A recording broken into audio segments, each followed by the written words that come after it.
Many of you know that you can make contributions to super and reduce your personal income tax. These are known as concessional contributions.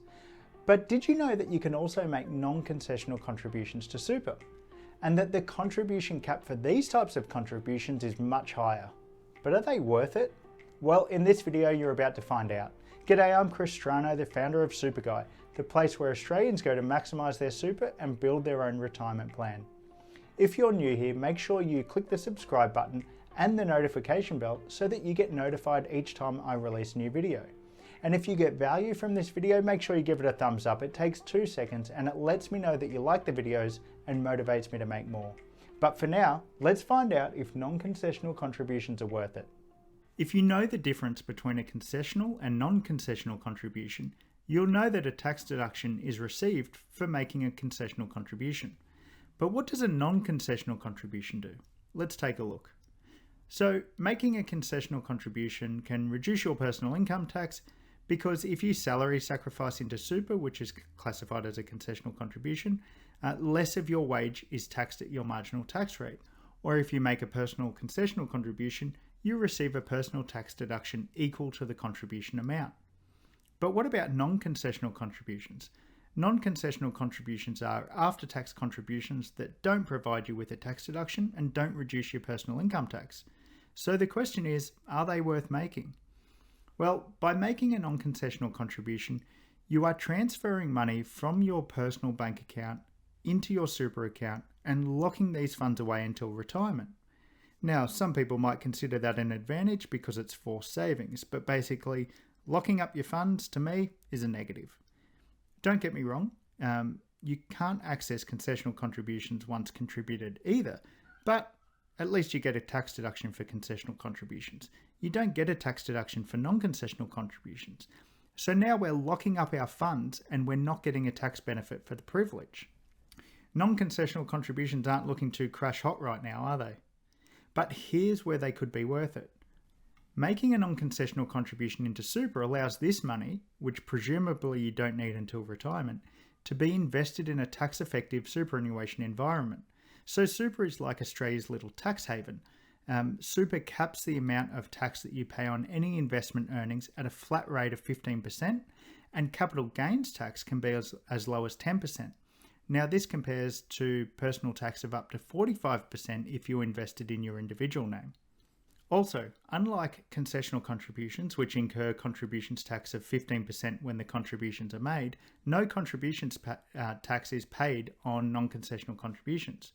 On top of that, you will never pay tax when non-concessional contributions are withdrawn from super, say while under age 60, and no death benefits tax on non-concessional contribution portion of a death benefit is paid if you pass away. But really, the main benefit of non-concessional contributions is having your investment earnings getting taxed at a concessional rate, provided that you're comfortable with the trade-off of not touching your investments until retirement.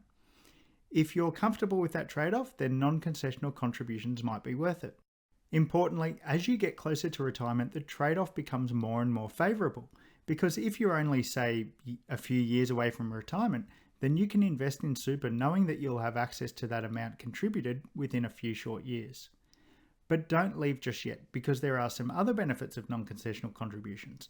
For example, if you're an eligible low to middle income earner and you contribute $1,000 into super as a non-concessional contribution, you'll receive a co-contribution from the government of up to $500, which is basically a guaranteed investment return of 50% on your $1,000.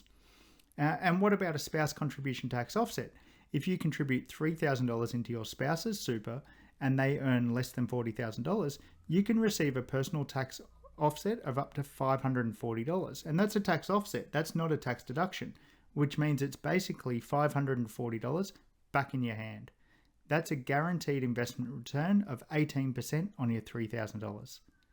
Furthermore, all non-concessional contributions will count towards the tax-free components of your super balance.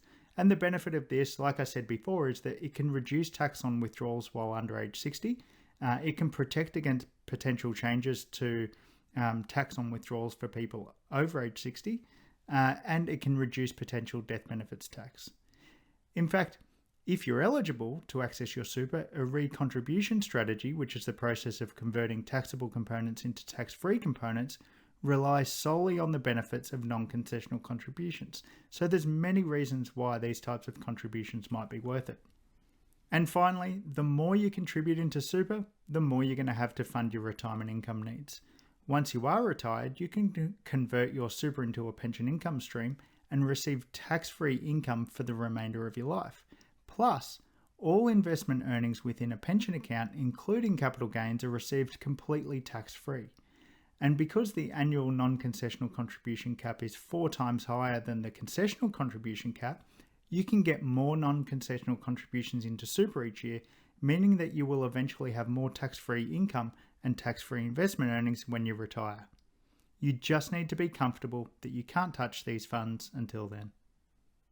Well, now it's up to you. Based on your situation, can you see the benefit on non-concessional contributions? Let me know something you learnt from this video in the comments below. And if you got value from this video, make sure you subscribe to my channel.